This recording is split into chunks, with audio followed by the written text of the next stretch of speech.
آغاز ہی یوسف علیہ السلام کے ان مشہور زمانہ جملوں سے ہو رہا ہے جو میرا خیال ہے ہر انسان کو دقت نظر سے ان کے اوپر غور کرنا چاہیے کہ اگر پیغمبر اپنے بارے میں یہ بات کر رہا ہے تو باقی تو شاید کوئی نہیں، سیدھی سی بات ہے۔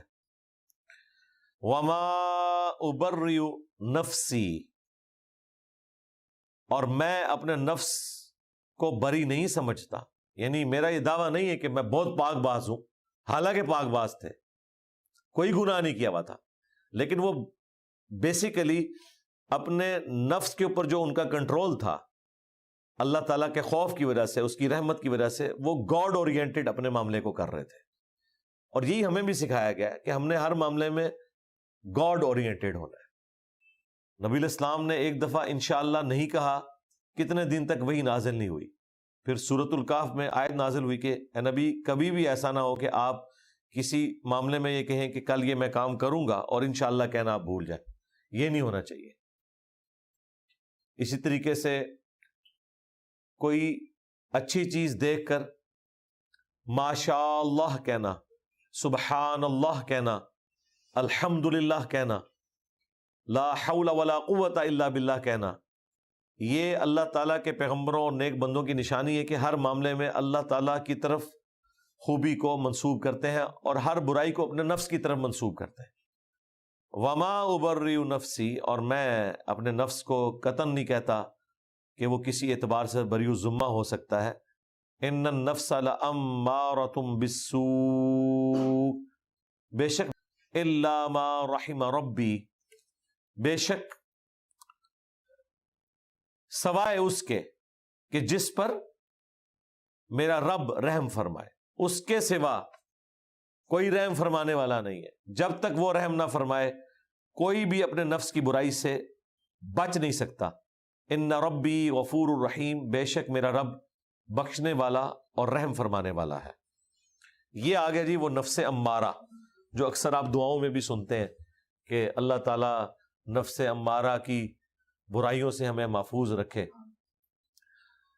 نفس امارہ، نفس لوامہ اور نفس مطمئنہ، یہ تین نفوس کا ذکر قرآن میں ہے، اور اکثر صوفیاء کے ہاں نا یہ بحثیں ہو رہی ہوتی ہیں، بتائیں جی نفس کی کتنی اقسام ہے، اور پھر وہ قرآن پاک سے یہ چیزیں اٹھاتے ہیں۔ نفس ایک ہی ہے، اس کی یہ تین حالتیں ہیں۔ نفس مطمئنہ وہ ہے جس نے پوری زندگی اللہ اور اس کے پیغمبر کی اطاعت اختیار کی اور ایک اچھی زندگی گزاری، تو موت کے وقت اس کے لیے پھر آرڈر آ جائے گا، یا ایتھا النفس المطمئنہ ارجعی الی ربک راضیۃ مرضیہ، اے مطمئن جان، وہ مطمئن نفس ہوتا ہے، پلٹ اپنے رب کی طرف اس حال میں کہ تیرا رب تجھ سے راضی، تو اپنے رب سے راضی، آ میرے نیک بندوں میں داخل ہو اور میری جنت میں آ جا، اللہم اجعلنا منہم، آمین۔ اور دوسری ایکسٹریم کے اوپر وہ ہے نفس لوامہ، جو سورۃ القیامہ میں بھی اللہ تعالیٰ نے ذکر کیا کہ قیامت والے دن وہ اپنے آپ کو ملامت کر رہا ہوگا کہ میں نے دنیا کے اندر کیوں نہیں وقت کے پیغمبر کی دعوت کو قبول کیا، تو وہ ملامت کی وجہ سے نفس لوامہ، اللہم لا تجعلنا منہم، اللہ تعالیٰ ہمیں ان میں سے نہ کرے۔ اور ایک یہ نفس کی حالت ہے جو تھرو آؤٹ آپ کی زندگی میں چلتی ہے کہ نفس برائی کی طرف مائل کرتا ہے اور شیطان اس میں پھونکے مارتا ہے۔ اللہ تعالیٰ نے اسے بیلنس کیا ہے، صحیح مسلم میں حدیث ہے کہ ایک جن اور ایک فرشتہ اٹیچ کر دیا ہے، جن برائی کی طرف بلاتا ہے وہ شیطان، اور فرشتہ اچھائی کی طرف۔ ایک صحابی نے جرت کر کے پوچھا یا رسول اللہ آپ کے ساتھ بھی؟ آپ نے فرمایا ہاں میرے ساتھ بھی ہے، لیکن اللہ تعالیٰ نے اسے مطیع کر دیا، تو میرے ساتھ جو اٹیچ شیطان تھا، جن تھا، وہ مطیع ہو گیا، یعنی مسلمان ہو گیا، وہ مجھے اچھائی کی طرف ہی بلاتا ہے۔ لیکن نبی علیہ السلام کے بعد کسی شخص کے لیے بھی ایسی گارنٹی نہیں ہے۔ تو نفس نے برائی کی طرف ہی آمادہ کرنا ہے۔ ایک تو وہ جن ہے، پھر فی نفسی جو نفس ہے، انسان کا نفس خواہشات کے ساتھ گندا ہوا ہے۔ اللہ تعالیٰ نے اٹریکشن رکھی ہے نفس کے لیے۔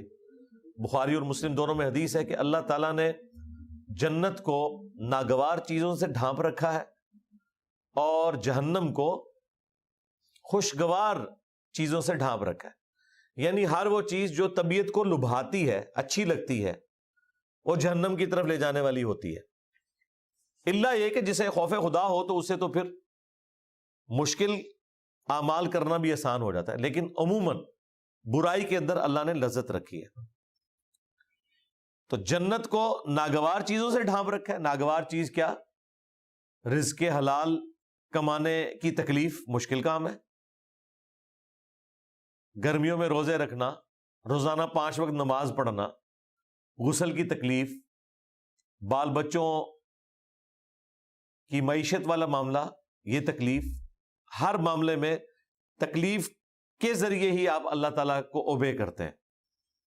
تو یہ اللہ تعالیٰ نے ظاہر ہے کہ وہ ناگوار چیز ہے لیکن جنت کی طرف لے جانے والی، اور ہر برائی کا کام جو خوشگوار نظر آتا ہے وہ جہنم کی طرف لے جانے والا ہے، کیونکہ اللہ تعالیٰ نے جہنم کو شہوات کے ساتھ ڈھانپ دیا ہوا ہے۔ فوراً یہ سمجھ لیں، جس کو ہم پنجابی میں کہتے ہیں کڑگا لگا ہوا ہے، یہ ایک کھٹکا ہے جس کے اندر انسان گر جاتا ہے اور مبتلا ہو جاتا ہے۔ اسی کو سپورٹیو حدیث ہے نا ابو داؤد، ترمذی میں، سنن نسائی کے اندر، کہ نبی علیہ السلام فرماتے ہیں کہ اللہ تعالیٰ نے جب جنت کو پیدا فرمایا تو جبرائیل علیہ السلام سے کہا کہ جا کے ذرا جنت دیکھو۔ انہوں نے جب جنت کی نعمتوں کو دیکھا تو اللہ تعالیٰ سے آ کے عرض کی، اے اللہ تیری عزت کی قسم، کوئی بھی ایسا نہیں ہوگا جو تن من دھن نہیں لگا دے گا اس جنت میں پہنچنے کے لیے۔ اللہ تعالیٰ نے فرمایا اچھا اب ذرا جنت کو جا کے دیکھو، اور اللہ تعالیٰ نے جنت کو ناگوار چیزوں سے ڈھانپ دیا، ان مشقتوں سے، ان مشقتوں کو عبور کر کے جنت تک پہنچو گے۔ جبرائیل علیہ السلام جب واپس آئے انہوں نے کہا کہ یا اللہ یہ جتنی تو نے آزمائش رکھی ہے نا، مجھے نہیں لگتا کہ کوئی جنت میں پہنچنے میں کامیاب ہوگا۔ یہ جبرائیل علیہ السلام یعنی فرشتوں کے سردار اور فرشتوں کے پیغمبر، یہ ان کا فتویٰ ہے، اس کا مطلب ہے کوئی ہلکا معاملہ نہیں ہے۔ پھر اللہ تعالیٰ نے کہا کہ جاؤ جہنم کو دیکھو۔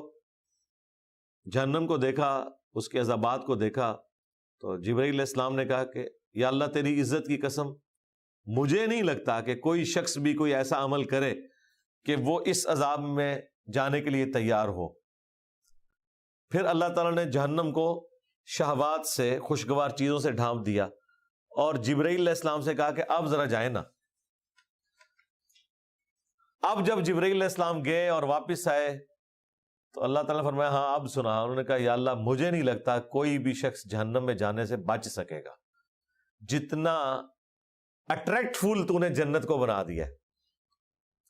اب دیکھیں یہ جہنم جو اللہ تعالیٰ نے اتنی اٹریکٹ فل بنائی ہے، دنیا میں وہ چیزیں حرام کر دی ہوئی ہیں، لیکن آخرت میں جنت میں پہنچ کے وہی چیزیں انعام بھی ہیں جن سے دنیا میں روکا گیا تھا، وہی چیزیں انلمیٹڈ انعام کی شکل میں۔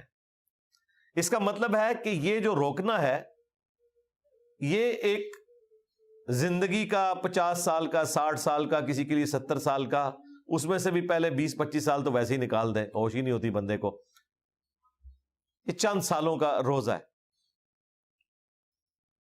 اور اس کے بعد ہمیشہ کی افطار ہے۔ لیکن بہت کم لوگ ہیں جو یہ روزہ توڑنے سے بچ سکتے ہیں، اور جنہوں نے یہ روزہ رکھ لیا تو آخرت میں ہمیشہ کی کامیابیاں ان کا مقدر ہونے والی ہیں۔ دنیا جو اللہ کی مرضی کی گزارے گا، آخرت پھر وہ اپنی مرضی کی گزارے گا، اور جو دنیا اپنی مرضی کی گزارے گا، آخرت پھر اللہ کی مرضی کی ہوگی، وَلِعَوْذُ بِاللَّهِ تعالی، جہنم اس کا مقدر ہوگی۔ اللہم لا تجعلنا منہم، اللہم اجرنا من النار، اللہم انا نسألک جنت الفردوس مع النبیین والصدیقین والشہداء والصالحین۔ اچھا یہ تکلیف ہے ویسے تھوڑے عرصے کے لیے، یہ کوئی اتنی بڑی تکلیف نہیں ہے۔ اگر کرٹیکلی آپ دیکھیں کہ کام تو آپ نے کرنا ہے، صرف خدا اورینٹڈ ہو جائیں ان کاموں میں، حلال اور حرام میں فرق کر لیں۔ کوئی ایکسٹرا آرڈنری کام ہے تو وہ 2-4 ہی ہیں جو اسلام کی بنیاد 5 چیزوں میں، اس میں سے بھی کلمہ، اس کے لیے کوئی مشقت نہیں ہے، اس کے بعد نماز ہے، پھر زکوٰۃ ہے، رمضان کے روزے ہیں، اور استطاعت ہو تو اللہ کی راہ میں حج، بس یہ 4 ہی چیزیں ہیں۔ باقی تو کام آپ نے کرنے ہی کرنے ہیں، یہ ایکسٹرا کام ہے جو آپ کو کرنے پڑ رہے ہیں. باقی جتنے بھی کام آپ کرتے ہیں وہ اگر کسی نے رزق کمانا ہے تو وہ کافر نے بھی کمانا ہے، مسلمان نے بھی کمانا ہے، نافرمان نے بھی کمانا ہے، اور تابع فرمان نے بھی کمانا ہے. صرف اس میں یہ دیکھ لے کہ میں حلال ذریعے سے کماؤں گا. کرنا تو ہے اس نے سارا کچھ. ہاں جو اصل مشکل کام ہے وہ گناہوں سے بچنا ہے. لیکن اس میں دیکھ لیں گناہوں سے بچنے کے لیے صرف ایک فیصلے کی ضرورت ہے. نیکی کرنے کے لیے فیصلے کی ضرورت نہیں، صرف ایفرٹ پٹ کرنی پڑتی ہے. خالی فیصلہ کرنے سے تو کوئی فجر کے وقت اٹھ نہیں سکتا جب تک وہ اٹھے گا نہیں. لیکن گناہ سے بچنے کے لیے صرف فیصلے کی ضرورت ہے کہ نہیں کرنا. کوئی ایفرٹ نہیں پٹ کرنی پڑتی کہ جی آپ کو صبح اٹھ کے یہ کرنا پڑے تو پھر آپ گناہوں سے بچیں گے. بس ایک فرم سا فیصلہ چاہیے کہ میں نے یہ نہیں کرنا، اور پیچھے ہٹ جائیں اس سے. نیکی کو کرنے کے لیے ایفرٹ پٹ کرنی پڑتی ہے. ہاں گناہ سے بچنے کے لیے انٹلیکچوئل ایفرٹ ہے، وہ ایک فیصلہ آپ نے کرنا ہے. اس فیصلہ کرنے کے بعد اللہ تعالیٰ کی مدد ہے آپ کے ساتھ انشاءاللہ تعالیٰ اگر کوشش کریں گے. باقی ظاہر ہے کہ تکلیف تو ہے. صحیح مسلم میں حدیث ہے کہ دنیا مومن کے لیے قید خانہ ہے اور کافر کے لیے جنت ہے. تو ظاہر ہے کہ جنت اسی لیے ہے کہ اس کے لیے کوئی پابندی نہیں، اپنی مرضی کی زندگی گزار سکتا ہے. تو جب اللہ نے خود مانا ہوا ہے کہ یہ قید خانہ ہے تو قید خانے میں تو پھر آپ کو اتنا کچھ ہی ملے گا جتنا ایک جیل کے اندر دیا جاتا ہے. جب رہائی ہوگی تو پھر انشاءاللہ تعالی ہمیشہ کی نعمتیں مقدر ہوں گی، اور ایسی نعمتیں ہوں گی کہ یہ قید خانہ انسان بھول جائے گا. صحیح مسلم میں حدیث ہے کہ قیامت والے دن اللہ تعالیٰ ایک مفلس شخص کو بلائے گا اور فرشتوں سے کہے گا کہ ذرا اسے جنت کا ایک پھیرا لگواؤ نا. وہ شخص جس نے دنیا بڑی مشکل میں کاٹی ہوگی، غربت کے اندر حلال اور حرام کی تمیز کر کے ڈر ڈر کے، جنت کا ایک پھیرا جب لگے گا نا تو اللہ تعالیٰ اس سے پوچھے گا بھئی دنیا میں کوئی تکلیف تو نے دیکھی؟ وہ کہے گا اللہ تیری عزت کی قسم میں نے دنیا میں کوئی تکلیف نہیں دیکھی. وہ ایک پھیرا سب کچھ کافور کر دے گا. اور دنیا میں بھی ایسا ہوتا ہے، جو لوگ محنت کرتے ہیں ان کی اگر کالج میں یونیورسٹی میں پوزیشن آ جاتی ہے یا اچھی جاب مل جاتی ہے تو انہیں وہ پھر اپنی وہ تکلیف یاد نہیں رہتی ہے جو انہوں نے تکلیف اٹھائی ہوتی ہے تعلیم کے دوران. پھر اللہ تعالیٰ ایک خوشحال شخص کو بلائے گا جس نے دنیا میں بڑی عیاشی کی تھی، اور فرشتوں سے کہے گا ذرا ایک پھیرا لگواؤ نا، ایک سٹارٹر کے طور پہ پھیرا اس کو لگواؤ جہنم کا، جنت کا نہیں جہنم کا. جب وہ جہنم کا پھیرا لگا کے آئے گا دوزخ کا، اللہ تعالیٰ کہے گا بھائی کوئی دنیا میں کوئی خوشحالی تو نے دیکھی؟ وہ کہے گا تیری عزت کی قسم میں نے دنیا میں کوئی خوشحالی نہیں دیکھی. وہ جو خوشحالی اس نے دیکھی ہوئی تھی وہ بھی اس کو بھول جائے گی اس غم کے سبب کہ اچھا یہ میرا انجام ہونے والا تھا. تو یہ بڑا ایک کریٹیکل ایشو ہے. اس حوالے سے یوسف علیہ السلام کے یہ الفاظ کہ بے شک نفس تو برائی کی طرف آمادہ کرتا ہے سوائے اس کے کہ جس پہ میرا رب رحم کرے، اور بے شک میرا رب بخشنے والا مہربان ہے. تو ہمیں اللہ تعالیٰ سے دعا کرتے رہنا چاہیے. جو میں نے پچھلی دفعہ بھی عرض کیا تھا، المستدرک للحاکم میں صحیح سند سے یہ حدیث موجود ہے. سیدہ فاطمہ سلام اللہ علیہا سے نبی صلی اللہ علیہ وآلہ وسلم نے فرمایا کہ اے میری بیٹی مجھ سے لے لے یہ تحفہ. اور آپ نے خود یہ تحفہ دیا کہ صبح و شام ایک ایک دفعہ پڑھ لیا کر، یا حی یا قیوم برحمتک استغیث اصلح لی شأنی کلہ ولا تکلنی الی نفسی طرفۃ عین. اے خود سے زندہ، ہر چیز کو تھامنے والے، ہر چیز کو قائم رکھنے والے، اصلح لی شأنی کلہ، میرے تمام جو معاملات ہیں کام ہیں ان کی اصلاح فرما دے. ولا تکلنی الی نفسی طرفۃ عین، اور مجھے پلک جھپکنے کے برابر بھی میرے نفس کے سپرد نہ کرنا، تو نے ہی مجھے سنبھالنا ہے. اور یہی دوسرے انداز میں لا حول ولا قوت الا باللہ، جو بخاری مسلم میں آیا کہ یہ جنت کے خزانوں میں سے ایک خزانہ ہے کہ نہیں ہے طاقت نیکیاں کرنے کی اور نہ ہمت ہے گناہوں سے بچنے کی مگر اس کی توفیق سے. یہ حرز جاں بنا لے، اپنے آپ کو خدا کے سپرد کرے. تو نفس نے برائی کی طرف ہی آمادہ کرنا ہے، اس لیے کہ نفس کے اندر اٹریکشن ان چیزوں کی رکھ دی گئی ہے. البتہ اسے اوور کم کرنا ہے آپ نے، تو اس کے لیے وحی کی تعلیمات ہیں، اور اندر سے جو اچھائی کی آواز آتی ہے اور اندر گواہی دیتا ہے کہ یہ کام غلط ہے مجھے نہیں کرنا، وہ فرشتہ ہے جو آپ کو تھپکی دے رہا ہوتا ہے. اللہ تعالیٰ نے فَأَلْهَمَهَا فُجُورَهَا وَتَقْوَاهَا، برائی کا مادہ بھی ودیت کر دی ہے اور اچھائی کا بھی، یعنی برائی کی طرف اٹریکشن والا معاملہ اور برائی کرنے کی طاقت بھی دے دی ہوئی ہے، لیکن ساتھ ہی اچھائی کے حوالے سے بھی انسان کی انسٹنکٹ میں ڈال دیا ہے، وہ اچھائی اسے بتاتی ہے کہ یہ برائی کا کام ہے، تم نے اس سے بچنا ہے، لیکن ظاہر ہے کہ بچے گا وہی جو کوشش کرے گا۔ اللہ تعالیٰ نے اپنے پیغمبروں کے ذریعے، کتابوں کے ذریعے حق کا حق ہونا اور باطل کا باطل ہونا بتا دیا ہے۔ اب ظاہر ہے کہ جب یہ سارے کا سارا معاملہ کھل گیا اور یوسف علیہ السلام آزاد ہو کے بادشاہ کے پاس آ گئے ہیں، تو اس کا ذکر اب ہونے جا رہا ہے۔ وقال الملک تو